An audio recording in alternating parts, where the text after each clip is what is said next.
Jesus Nazareno, sinasamba ka namin, pinipintuho ka namin.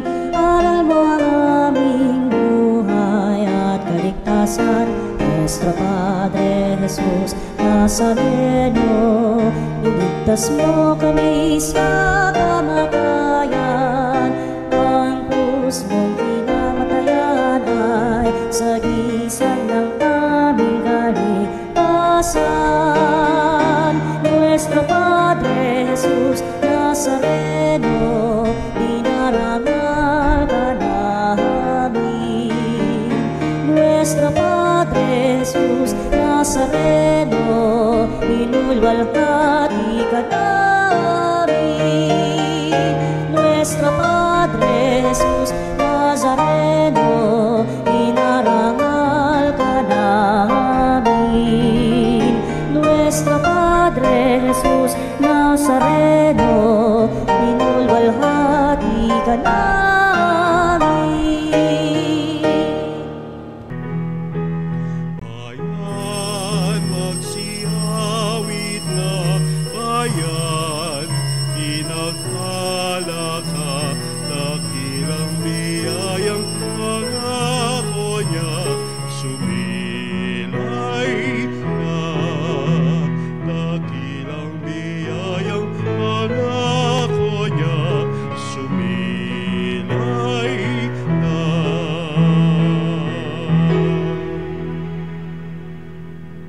Tayo ay natitipon sa ngalan ng Ama, ng Anak at ng Espiritu Santo. Amen. Ang pagpapala ng ating Panginoon Jesucristo, ang pag-ibig ng Diyos Ama, at ang pakikipagkaisa ng Espiritu Santo naway sumainyong lahat. At sumaiyo rin. Mga kapatid, mga kapanalig, ang ating ebanghelyo ngayon ay kadugtong ng ating ebanghelyo kahapon, na kung saan matapos idiniklara ng ating Panginoong Jesucristo ang kanyang sarili bilang daan, katotohanan at ang buhay.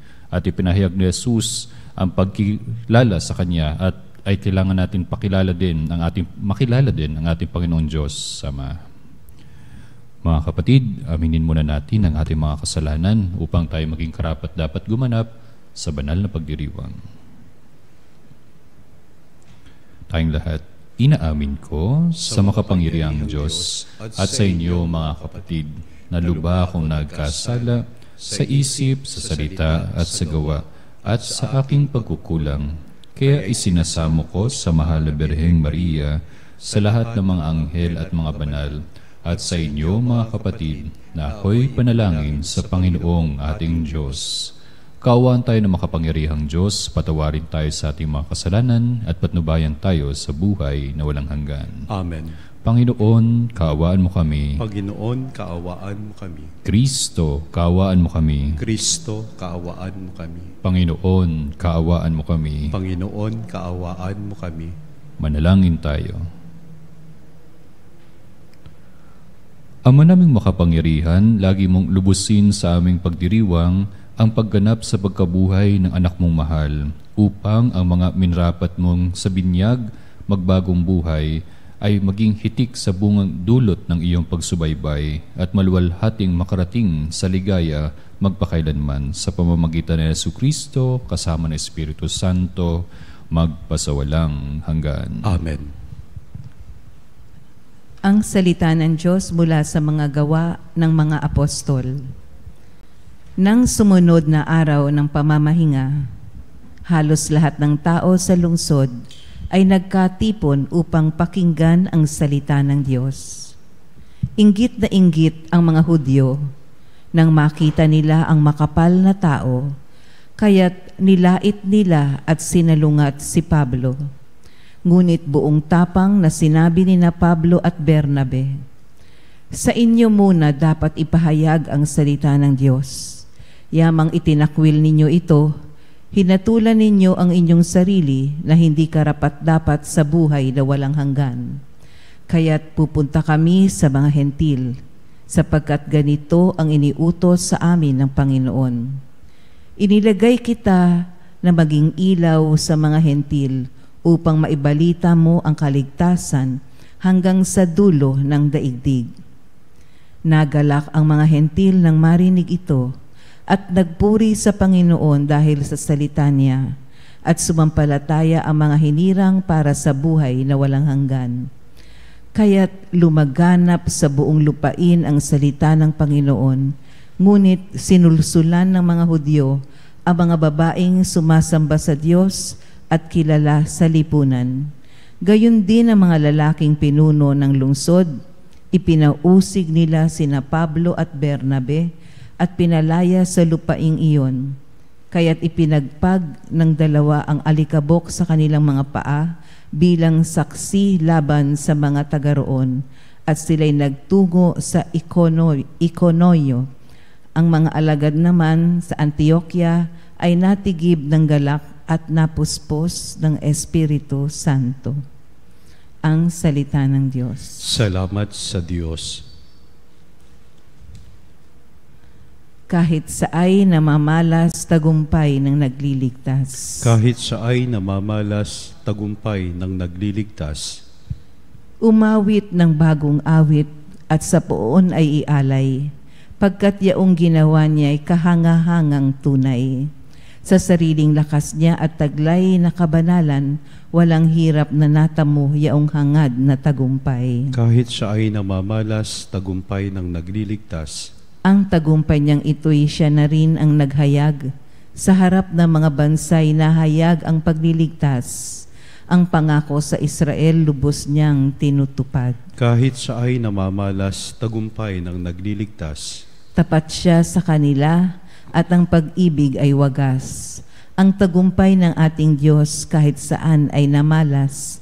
Magkaingay na may galak yaong lahat sa daigdig, ang poon ay buong galak na purihin sa pag-awit.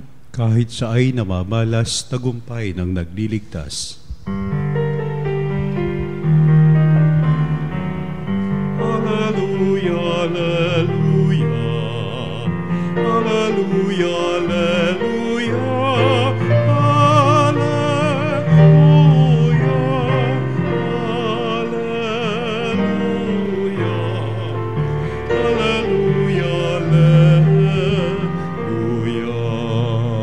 kapag ang aking salita sa inyo'y naidambana, taglay nyo ang aking diwa.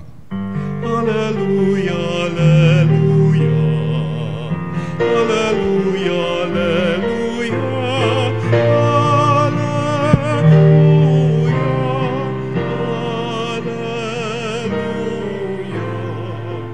alleluia, alleluia,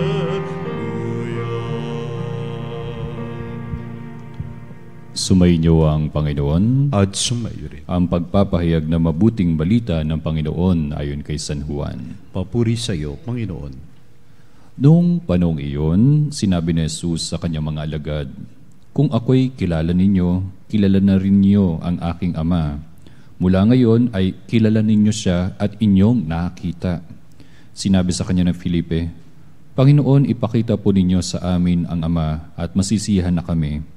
Sumagot si Jesus, "Matagal na ninyo akong kasama, Felipe, di yata't hindi mo pa ako nakikilala. Ang nakakita sa akin ay nakakita na sa Ama.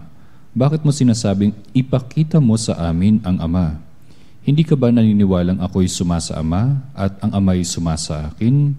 Ang mga salitang sinasabi ko ay hindi ko sinasabi sa ganang aking sarili.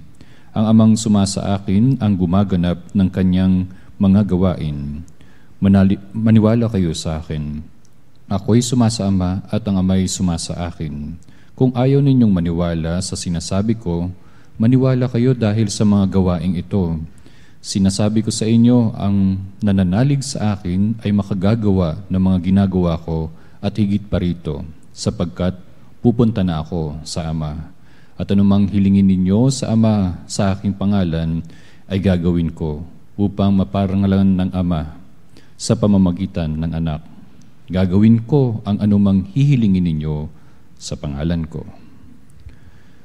Mga kapatid, mga kapanalig, ang mabuting balita ng Panginoon. Pinupuri ka namin, Panginoong Hesukristo.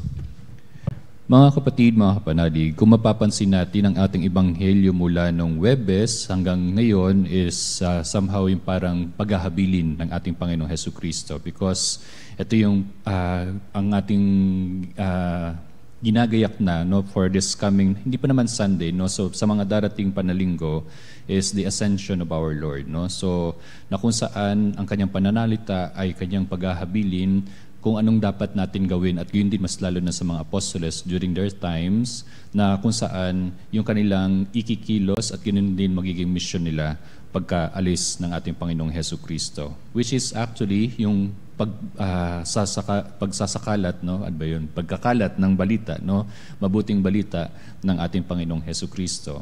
And this 3 consecutive Gospels will be our prelude for tomorrow's gospel, no, or mamaya na rin, no, for our mass, no, for the 5th Sunday in our Easter, no, na kung saan tungkol sa pagmamahal ng ating Panginoong Diyos. Kaya dapat mas inilalapit natin, hindi lang in the time of the Easter, yung ating sarili doon sa ating Panginoon Diyos, but also even in the ordinary times, no? Kasi malapit na rin matapos kapag nag-ascend na, malapit na, Pentecost na, no? So, ay yun na, papasok na tayo sa ordinary times. At hinahamon tayo ng ating ebanghelyo na tayo ay makilala ng malaliman, no? Yun nga, yung term natin na pakikipagtalamitan sa ating Panginoong Diyos. Ibig sabihin, malalim na pakikipag-ugnayan sa Kanya. Kung ang Diyos ay kilala tayo, no, ay dapat din naman natin mas makilala natin ang ating Panginoong Diyos. Hindi yung kasasabi pa lamang ni Jesus na sumasa akin ang Ama, kung nakita nyo na ako, ay nakita nyo na rin ang Ama. Tapos ang tanong ni Felipe, or ang sumbat ni Felipe, ay ipakita nyo sa amin ang Ama at kami ay magagalak, no? Pero yun nga, no, so dapat ay malaliman ang ating pagkilala sa ating Panginoon Diyos. Mga kapatid, mga kapanalig, may mga taong parang pinagbiyak na bunga, di ba? No? Ito yung salita sa Tagalog na pag pinagbiyak ng bunga ay na ang kahulugan ay magkamuka, magkawangis, o parang kambal, no? Ang dalawang tao na ito. Katulad ng lalaking anak, no? At gayon din ina, at gayon din ang kanyang babaeng anak, no, or her daughter, no. Kaya nga kapag nakaharap natin ang isa sa kanila ay parang kaharap na rin natin ang kanyang kamukha, no. So yun. Ganito isinasalarawan po ang ating ebanghelyo na si Jesus at ang Ama ay sila ay magkawangis, magkamukha, no, iisa. Ano ni Jesus, ang nakakita sa akin ay nakakita na nga sa Ama. Ganito ang malapit na ugnayan ng Ama at ng kanyang anak na si Jesus. Iisa ang kanilang puso, iisa ang kanilang pintig, iisa ang kanilang ikinikilos. The Father, the Son, kasama na natin ang Holy Spirit, no? Iba-iba ang persona, pero iisa ang kanilang kilos, iisa ang kanilang misyon, no? Ang mahalin or magmahalan sa isa't isa, ibahagi ang pagmamahal. So, iisa ang kanilang isip, iisa ang kanilang kilos. Ito rin ang mensahe po ng hatid, no, para sa atin ng ebanghelyo ngayon nating pagninilayan. Ang tao ay maging kawangis nawa ng Diyos upang makita sa ating pagkatao ang Diyos ng ating Ama.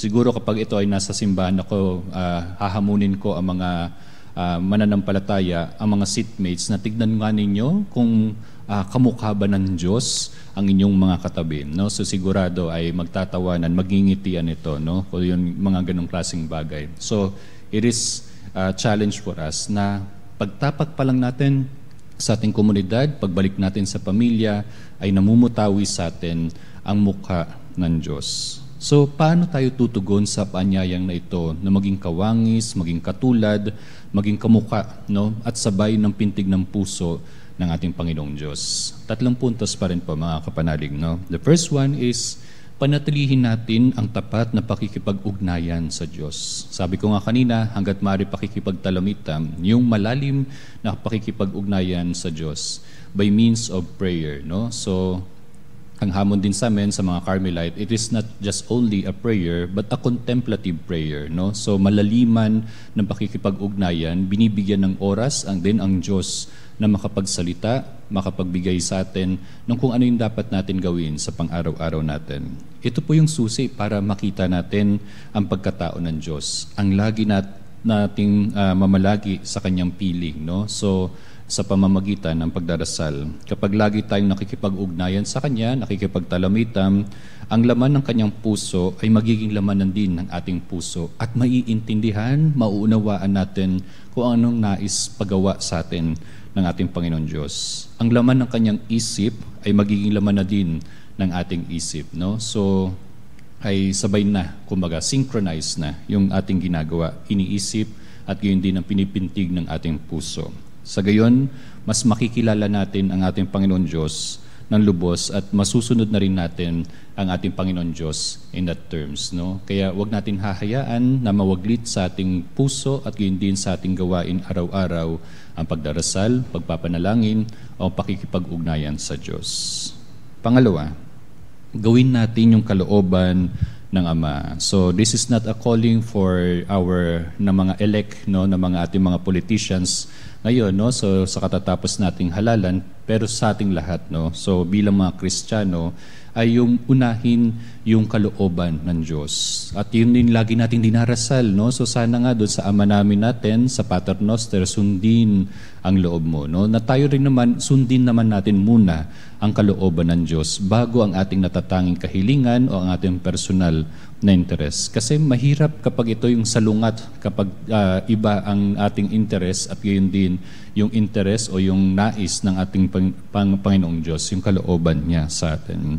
Hindi mas madaling sundan, no, mga kapanalig, ang kalooban ng Diyos. Kasi mahiwaga, misteryo ang ito. Pero sa kahuli-hulihan, tiyak natin na ito ay para sa kabutihan natin. Ito ay para makabalik din tayo sa kanyang bisig ng kanyang pagmamahal. Dahil ito ay madalas kasi ang ating ginagawa, yung pansarili natin na kagustuhan, no? So mas gusto natin yung makamundo, no, material na bagay, material goods, no. Hindi naman masama ang material goods, kaya nga material goods, no, goods, no, yung mga ganyan. Pero ayan pansamantala lamang. Pero yung nais sa atin ay yung pangmatagalan, pang walang hanggan, no, ang nais sa atin ng ating Panginoon Diyos. Kaya susundin natin yung kalooban ng Diyos. Pero in that terms, pag susundin natin yung kalooban ng Diyos, sabi ko nga, misteryo, mahiwaga, hindi lahat ay smooth, no? Bagkos ay yung pinatitibay yung ating puso. Yung hamon sa ating buhay, pagsubok, mga problema,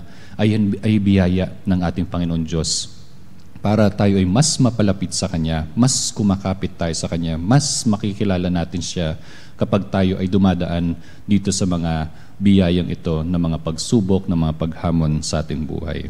Pero kung pipiliin natin, no, na sundin ang Kanyang kalooban, higit natin siyang makikilala dahil mas higit nating maunawaan ang Kanyang ginagawa para sa ating kabutihan. Kaya sa huli, ang Kanyang kilos ay magiging pagkilos natin at makikilala ng iba sa ating pagkatao ang Diyos na ating paglilingkuran. Pangatlo at panghuli, tularan natin si Jesus, no? So sa lahat ng bagay, kaya nga itong sabi ko yung last 3 Gospels, no, natin, no, na mula ng Webes, ay yun yung pinapakita ni Jesus ng magandang ehemplo. Actually, in many Gospels, no, especially this week, ay yun nga ay pinapakita sa atin yung ehemplo ng pag-iibigan, pagmamahal, at yun din yung taus-puso ng paglilingkod, no? So si Jesus yung ating ehemplo sa lahat na ito. Kaya tularan natin siya sa lahat ng bagay. Because in our expression of love, ng ating pagpapahayag ng ating pagmamahal sa Diyos, ay yung katulad ng ginagawa ni Jesus in His ministry, no? So sa paglilingkod natin ng mahusay at taus-puso, and that is our expression of love, no, sa ating Panginoong Diyos. So, kung nais natin maging kawangis nga at kamukha at sabay ang pintig ng ating puso sa Diyos Ama, sikapin natin maging kawangis din ang ating Panginoong Jesus, no? So, sa lahat ng bagay. So, yung mula sa sakripisyo at yun din doon sa kanyang kabutihan na dinudulot sa kanyang kapwa, no? Nang siya ay nabubuhay dito sa mundong ibabaw. Kaya, kung tutularan natin ang kanyang buhay, isang bagay ang tiyak sa atin. Tayo ay magiging kawangis ng Diyos. Hindi tayo mawawala sa ating landasin sa pagbalik natin sa kaharian ng Diyos. Yan, mga kapatid, mga kapanalig, ang mga hamon sa atin ng ating ebanghelyo ngayon na para maging kamukha, maging kawangis natin ang ating Panginoong Diyos Ama. Kaya tanungin natin yung ating sarili, no? So, ilang hamon sa ating pagsasabuhay ang ating ebanghelyo ngayon. Naiimpluwensyahan ba natin ng pananampalataya sa Diyos ang aking buhay bilang tao? At gayon din, ano yung mga bagay na kinakailangan kong gawin upang higit na maging kawangis ng ating Panginoong Diyos? Kaya ipagpanalangin natin sa tulong ng ating Panginoong Hesukristo na maging kalarawan natin ang Ama at tulungan tayo maging kawangis niya upang sumalamin sa atin at sumaatin din sa atin ang pagkatao ang minamahal ng ating Ama. Amen. Mga kapatid, mga kapanalig, manalangin tayo sa ating Ama na ipakita sa atin ang daan patungo kay Kristo na siyang daan, katotohanan at buhay. Ama, loobin mong manatili kami sa iyong kaluwalhatian. Ama, loobin mong manatili kami sa iyong kaluwalhatian.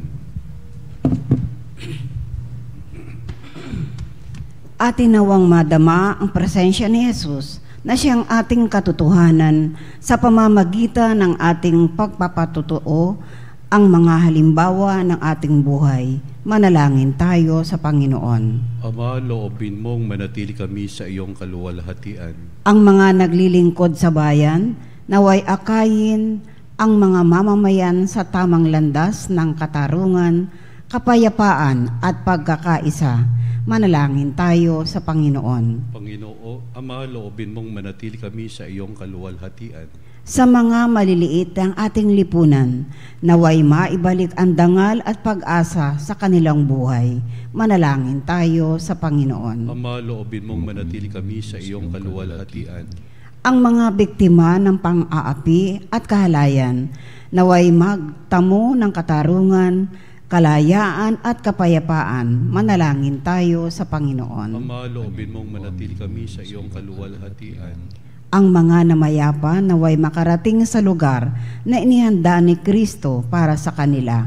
Manalangin tayo sa Panginoon. Ama, loobin mong manatili kami sa iyong kaluwalhatian. Itaas din natin ang mga kapatid nating nangangailangan ng panalangin, ng mga pangangailangan ng ating pamayanan at ang ating natatanging kailangan. Manalangin tayo sa Panginoon. Ama, loobin mong manatili kami sa iyong kaluwalhatian. Diyos na aming Ama, manatili ka sa aming piling sa pamamagitan ng iyong anak at loobin mong siya ang aming maging daan, ang aming katotohanan at ang aming buhay. Hiniling namin ito sa pamamagitan ni Kristo na aming Panginoon. Amen.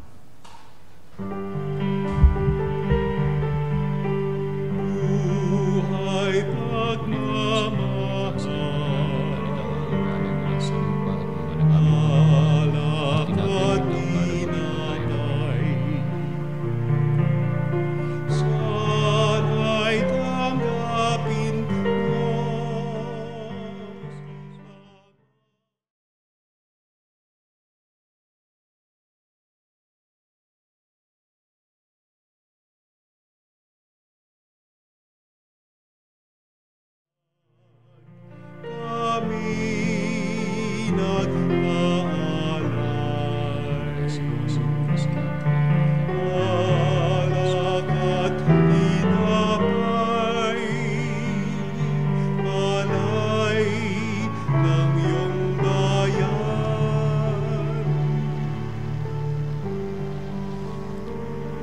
Manalangin kayo mga kapatid upang paghahain natin ay kalugdan ng Diyos amang makapangyarihan. Tagapinawa ng Panginoon itong paghahain sa iyong mga kamay, sa kapurihan niya at karangalan sa ating kapakinabangan at sa buong sambayanan niyang banal. Ama naming lumikha, para mo ng awa, gawin mong banal ang mga alay naming iyo sanang kalugdan, at kaming gawin mong haing sa iyo'y laging nakalaan. Sa pamamagitan ng Jesucristo, kasama ng Espiritu Santo, magpasawalang hanggan. Amen. Sumainyo ang Panginoon. At sumaiyo rin. Itaas sa Diyos ang inyong puso at diwa. Itinaas na namin sa Panginoon. Pasalamatan natin ang Panginoong ating Diyos. Marapat na siya ay pasalamatan. Ama naming makapangyarihan, tunay ngang marapat na ikaw ay aming pasalamatan, lalo ngayong ipinagdiriwang ang paghahain ng Mesiyas, ang maamong tupa na tumubos sa aming lahat. Siya ay talagang maasahan at ang katapatan niya sa pananagutan ay siyang bumago sa dating pamumuhay, sa sangkatawang namihasa sa pagkasalawahan. ang dangal ng tao ay ganap na itinampok upang mamana namin sa pakikipagkapatid kay Jesus. Kaya kaysa ng mga anghel na nagsisiawit ng papuri sa iyo nang walang humpay sa kalangitan, kami nagbubunyi sa iyong kadakilaan. Santo, Santo, Santo, Panginoong Diyos ng mga hukbo, napupuno ang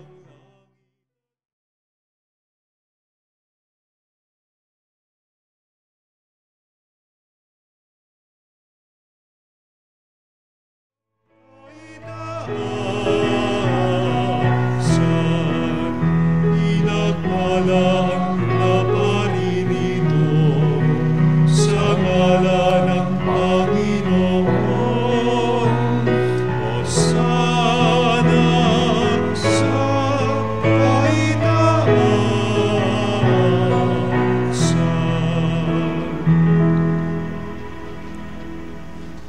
Ama naming banal, ikaw ang bukal ng tanang kabanalan, kaya't sa pamamagitan ng iyong Espiritu, gawin mong banal ang mga kaloob na ito upang para sa amin maging katawan at dugo ng aming Panginoong Hesu Kristo. Bago niya pinagtiis ang kusang loob na maging handog, hinawakan niyang tinapay, pinasalamatan kanya, pinaghati-hati niya yun, inabot sa kanyang mga alagad at sinabi, "Tanggapin ninyo lahat ito at kanin. Ito ang aking katawan na ihahandog para sa inyo."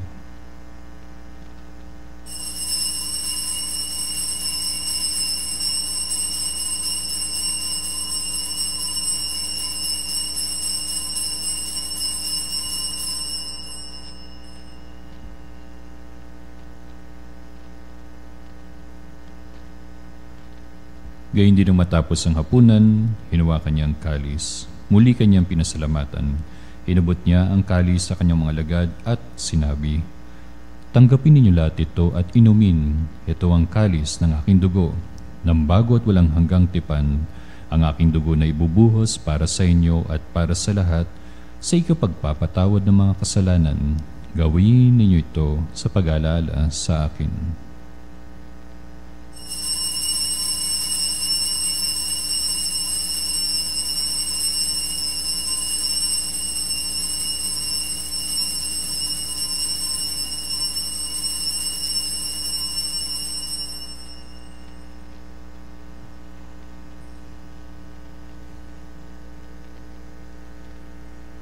Ipagbunyi natin ang misteryo ng pananampalataya.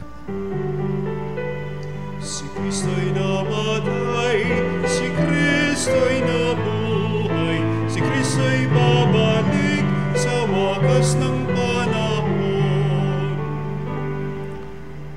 Ama, ginagawa namin ngayon ang pag-alala sa pagkamatay at muling pagkabuhay ng iyong anak. Kaya tinaalay namin sa iyo ang tinapay na nabibigay buhay at ang kalis na nagkakalob ng kaligtasan. Kami nagpapasalamat dahil kami iyong minarapat na tumayo sa harap mo para maglingkod sa iyo. Isinasamo namin kami magsalo-salo sa katawan at dugo ni Kristo ay mabuklod sa pagkakaisa sa pamamagitan ng Espiritu Santo. Ama, lingapin mo yung simbahang laganap sa buong daigdig. Puspusin mo kami sa pag-ibig kaysa ni Leon na aming Santo Papa at ni Elias na aming Obispo ng Tanang Kaparian, mga relyoso at relyosa at ang aming lingkod simbahan. Alalahanin mo rin ang mga kapatid naming nahimlay na may pag-asang sila'y muling mabubuhay. Gayun din lahat ng mga pumanaw. Kaawaan mo sila at patuloyin sa iyong kaliwanagan. Kaawaan mo at panggidapatin kaming lahat na makasalo sa iyong buhay na walang wakas. Kaisa ng mahal na Bereng Maria, Nana ng Diyos, ang ina ng Veritas. Kaisa ng kanyang kabiyak ng puso na si San Jose. Kaisa ng mga apostol ni San Pedro Calungsod, San Lorenzo Ruiz at lahat ng mga banal na namuhay dito sa daigdig ng kalugod-lugod sa iyo, may pagdiwang nawa namin ang pagpupuri sa ikarangal mo sa pamamagitan ng iyong anak na aming Panginoong Hesu Kristo. Per ipsum cum ipso enem ipso, Estibi Deo Patrim Potenti, in unitatia Spiritus Sancti, omnis honor et gloria, per omnia saecula saeculorum.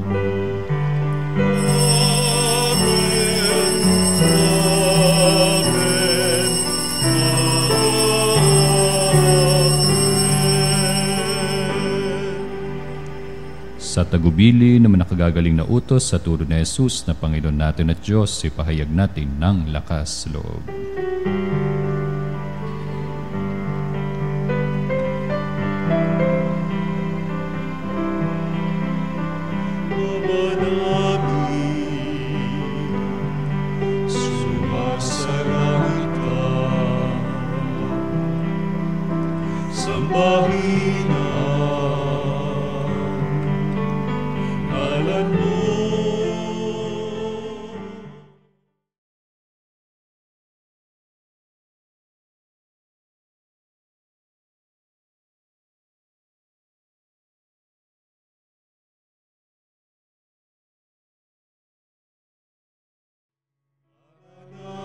Sa langit,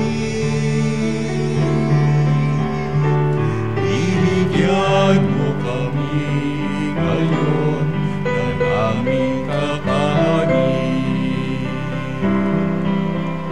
Sa bawat araw,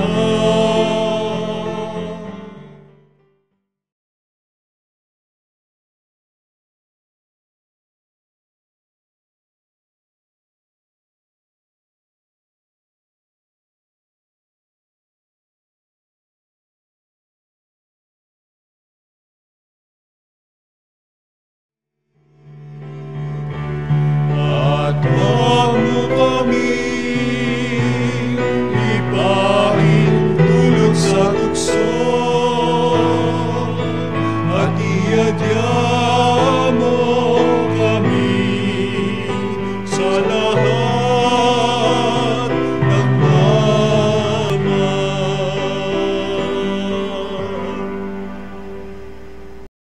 Namin kami adya sa lahat ng masama, pagkaluban ng kapayapaan araw-araw, iligtas sa kasalanan at ilayo sa lahat ng kapahamakan, samantalang aming pinananabikan ang dakilang araw ng pagpapahayag ng tagapagtas naming si Hesu Kristo. Sapagkat iyo ang kaharian at ang kapangyarihan at ang kapurihan magpakailanman. Amen. Panginoong Hesu Kristo, sinabi mo sa iyong mga apostol, kapayapaan ang iniiwan ko sa inyo. Ang aking kapayapaan ang binibigay ko sa inyo. Tunghayan mo ang aming pananampalataya at huwag ang aming paulit-ulit na pagkakasala. Pagkaluban mo kami ng kapayapaan at pagkakaisa, ayon sa iyong kalooban, kasama ng Espiritu Santo, magpasawalang hanggan. Amen. Ang kapayapaan ng Panginoon ay laging sumainyo. At sumaiyo rin. Nang may kababaang loob, magbigayan tayo ng tanda ng pagmamahal at kapayapaan sa bawat isa. Peace be with you, mga kapanalig. Kapayapaan po.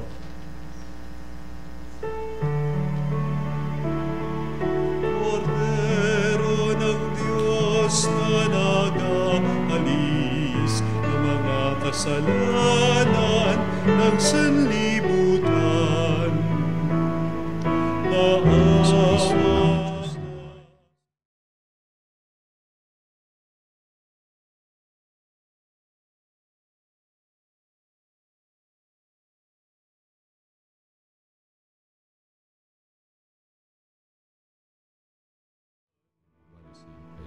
Maawa ka sa amin.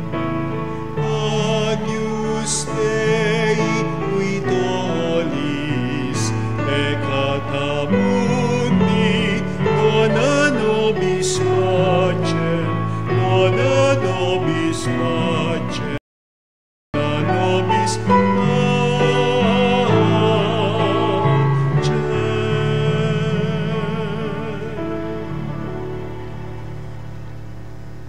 Mga kapatid, mga kapanalig, ito ang kawangis ng ating Diyos Ama na si Jesus sa pagmamahal. Ito ang kordero ng Diyos. Ito nag-aalis ng mga kasalanan ng sanlibutan. Mapalad ang mangyayan sa kanyang banal na piging. Panginoon, hindi ako karapat-dapat na magpatuloy sa iyo, ngunit sa isang salita mo lamang ay gagaling na ako. Ipagsanggalang nawa tayo ng katawan at dugo ni Kristo para sa buhay na walang hanggan. Amen.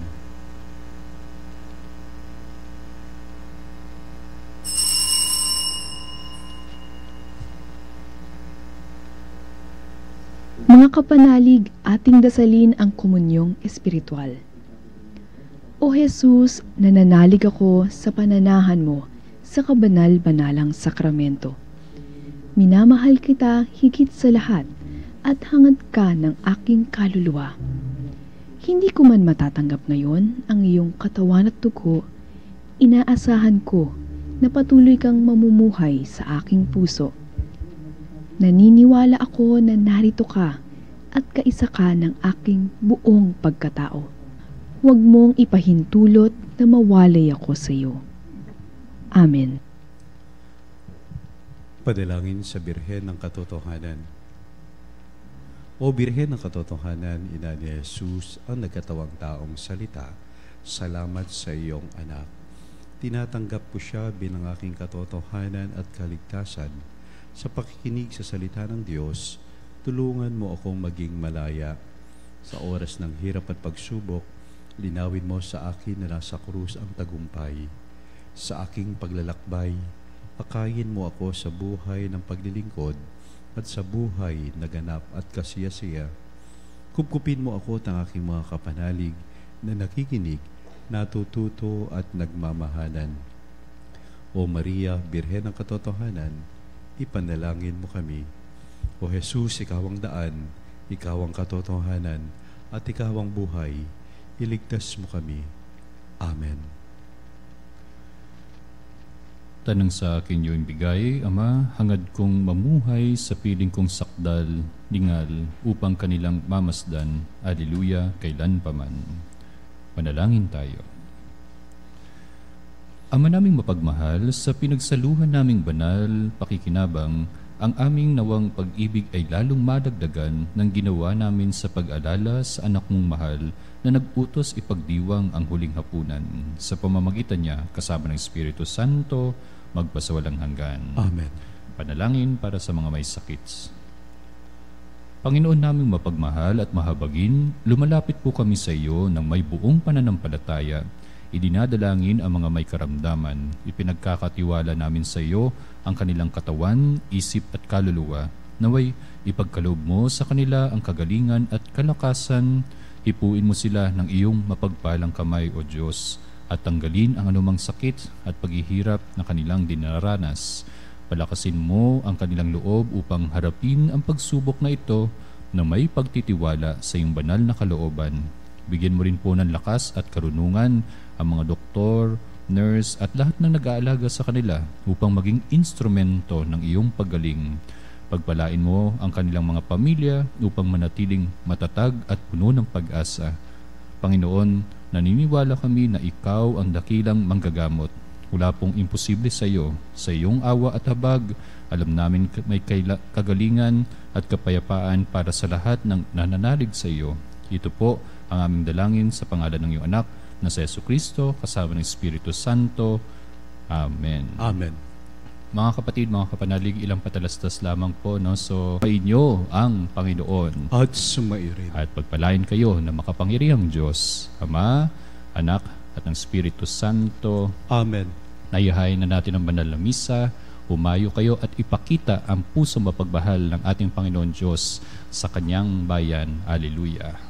Salamat sa Diyos. Alleluia. Alleluia.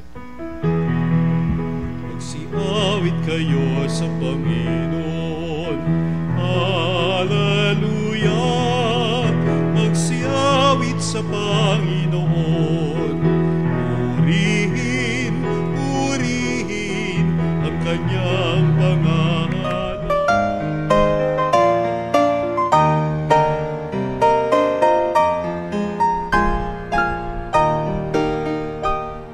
Nuestro Padre Jesus Nazareno, sinasamba ka namin, piling buhay at kaligtasan. Nuestro Padre Jesus Nazareno, iligtas mo kami sa kamatayan. Ang krus mong pinamatayan ay sagisag ng aming kaligtasan. Nuestro Padre Jesus Nazareno, dinarangal ka namin. Nuestro Padre Jesus Nazareno, inulwalhati ka namin. Nuestro Padre Jesus Nazareno, Nazareno, inarangal ka namin. Nuestro Padre Jesus Nazareno, inulwalhati ka namin.